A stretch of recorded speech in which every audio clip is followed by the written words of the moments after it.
lórílẹ̀‐èdè Amẹ́ríkà lọ́hùn ni o. Níbẹ̀ gan ni ẹgbẹ́ àwọn òṣèré tíátà TAMPAN lábẹ́ àkóso Dele Ògúndípẹ ti gba àwọn àlejò ńlá. Ẹni tí í ṣe ààrẹ ẹgbẹ́ náà káfàtà olóyè Bọ́lájí Amúsàn tí gbogbo ayé túmọ̀ sí Mista Latin àti àwọn ọmọ ẹgbẹ́ ọ̀hún ni wọ́n gba àlejò ńlá o láti orílẹ̀-èdè yìí ni o. Títí dé òkè òkun pàpà náà ti wà níṣe ni ojú pé tí ẹsẹ̀ pèlè dáadáa. Lára àwọn ìpàtàkì tí wọ́n fún ní oyè ńlá lọ́jọ́ náà ni Alhaji Musiliu Akínsànyà ẹni tí gbogbo ayé túmọ̀ sí MC Oluomo. Òun náà tẹ ọkọ̀ létí o. Ó bá àwọn òṣèré tíátà dé orílẹ̀-èdè Amẹ́ríkà kẹlẹ́lẹ̀ níbi tí wọ́n ti yẹ́ ẹ sí tí wọ́n ṣe àpọ́nlé ẹ̀ dáadáa pẹ̀lú tí wọ́n fún ní àwọ́ọ̀dù. Bẹ́ẹ̀ ni wọ́n ṣe kíní fáwọn ẹlòmíín náà tí wọ́n jẹ́ igi lẹ́yìn ọgbà àwọn òṣèré tíátà láwùjọ wa. Lára àwọn òṣèré tíátà tó wà níbẹ̀ lọ́jọ́ náà ni ìpín Ṣẹ̀rífátù ọmọ Olùwá, Tóyìn Adéwálé, Doris Salmon, Wálé Adébáyọ̀ àti àwọn míì tí wọ́n jẹ́ ojúlówó onítíátà tí wọ́n gbé ní orílẹ̀-èdè Amẹ́ríkà. Báwo ni ètò ọ̀hún ṣe lọ? Ọ̀rọ̀ rèé o láti ẹnu Mista Latin nípa Dele ọmọ Ògúndípẹ ẹni tí ṣe olórí ẹgbẹ́ àwọn òṣèré tíátà TAMPAN lórílẹ̀-èdè Amẹ́ríkà lọ́hùn-ún. Kéèyàn tó ṣe àkọ́kọ́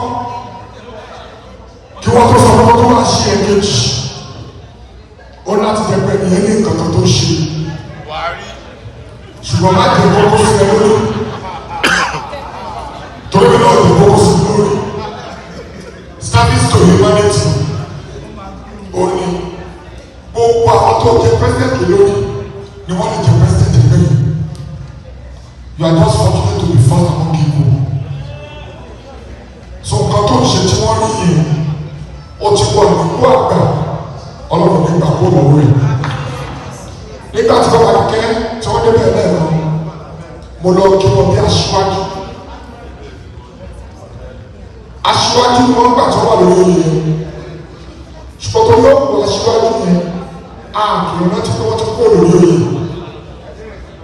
Ìwà àgbẹ̀ aṣíwájú wa ló ń gbọ́dọ̀ ló ṣì wà lára wa àfi fún respect yẹn torí ọlọ́run ní yẹpẹrẹ gbogbo tó ń ṣe tó ń náà yẹn lò ọlọ́run ọba kò ní gbà lọ́wọ́ ẹ̀. Thank you for holding TAMPAN USA chapter.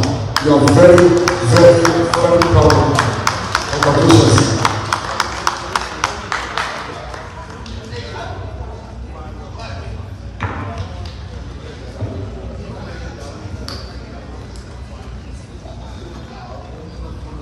Ladies and gentlemen, all hands up.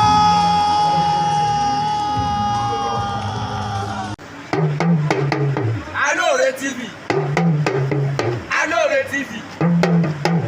Nílé nílé òkúni, ẹ máa wò ó. Ètò tó kọ́ni lọ́gbọ́n.